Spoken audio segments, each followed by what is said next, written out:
আজকে আলোচনা হবে ব্যাংকিংয়ের উপরে কিছু গুরুত্বপূর্ণ প্রশ্ন এবং তার উত্তর। এটি আপকামিং বিভিন্ন এক্সামের জন্য খুবই গুরুত্বপূর্ণ প্রশ্ন উত্তর, তো সবাই সেগুলোকে ভালো করে দেখতে হবে। প্রথম প্রশ্ন, ব্যাংক কি? এর অ্যান্সারটা হচ্ছে ব্যাংক একটি আর্থিক প্রতিষ্ঠান যা তার গ্রাহকদের আর্থিক সেবা প্রদান করে থাকে।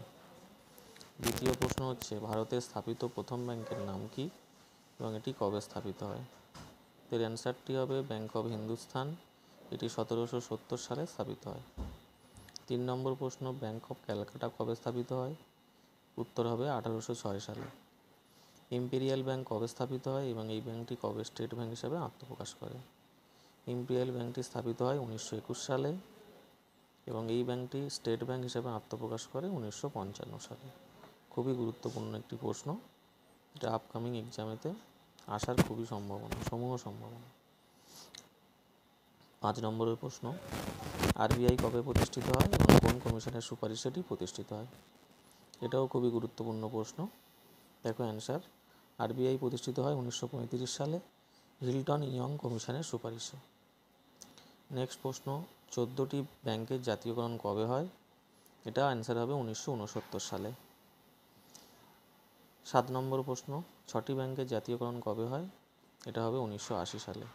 এই 6 নম্বর এবং 7 নম্বর এই দুটিও খুবই গুরুত্বপূর্ণ প্রশ্ন। আরবিআইয়ের মুখ্য কার্যালয় কোথায় অবস্থিত? এটা হবে মুম্বাই। আরবিআইয়ের প্রথম গভর্নর কে ছিলেন? এটা হবে অসমান স্মিথ। আরবিআইয়ের প্রথম ভারতীয় গভর্নর কে ছিলেন? এটা হবে সিডি দেশমুখ। ভারতের একমাত্র প্রধানমন্ত্রী, 11 নম্বরের প্রশ্ন, ভারতের একমাত্র প্রধানমন্ত্রী যিনি আরবিআইয়ের গভর্নর ছিলেন তার নাম কি? অ্যান্সার হবে মনমোহন সিং। 12 নম্বর প্রশ্ন, আরবিআইয়ের অর্থবর্ষ লেখো। এটা হবে আরবিআইয়ের অর্থবর্ষ 1 এপ্রিল থেকে 31 মার্চ। 13 নম্বর প্রশ্ন, আরবিআইয়ে কতজন গভর্নর ও কতজন ডেপুটি গভর্নর থাকে? এর উত্তর হবে 1জন গভর্নর ও 4জন ডেপুটি গভর্নর থাকে। আরবিআইয়ের জাতীয়করণ কবে হয়? এটা 1969 সালে আরবিআইয়ের জাতীয়করণ হয়েছিল। 15 নম্বর প্রশ্ন দেখো, 1 টাকার নোট ও কয়েন কে প্রকাশ করে থাকে এবং এই নোট ও কয়েনে কার সই থাকে? অ্যান্সার হবে কেন্দ্রীয় সরকার এবং এই নোট ও কয়েনে অর্থ সচিবের স্বাক্ষর থাকে। আরবিআই টাকা ছাপানোর ক্ষেত্রে কোন পদ্ধতি ব্যবহার করে? আরবিআই টাকা ছাপানোর ক্ষেত্রে মিনিমাম রিজার্ভ সিস্টেম, এই যে পদ্ধতিটি আছে এটি ব্যবহার করে। ইন্ডিয়ান কয়েনেজ অ্যাক্ট কবে পাস হয়? 1906 সালে।